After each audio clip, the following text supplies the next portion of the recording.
ช่องระฆังทองสวัสดีค่ะคลิปนี้มาดูแนวทางมัดรวมฮานอยของเจนุกบารมีมหาเฮงนะคะฉบับนี้เป็นแนวทางประจำวันที่ 26 มิถุนายน 2568 ค่ะ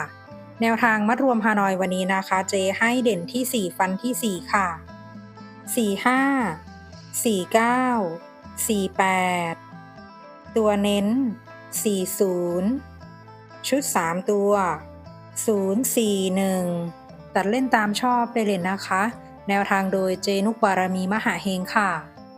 แนวทางมีเข้ามีหลุดนะคะ ถ้าใครเห็นเลขแล้วชอบค่อยตาม แต่ถ้าไม่ชอบปล่อยผ่านก่อนได้เลยค่ะ ฝากกดไลค์กดแชร์กดติดตามพร้อมกดกระดิ่งแจ้งเตือนเพื่อที่จะไม่พลาดคลิปใหม่ๆจากช่องระฆังทองด้วยนะคะ ขอบพระคุณทุกท่านที่เข้ามารับชมค่ะ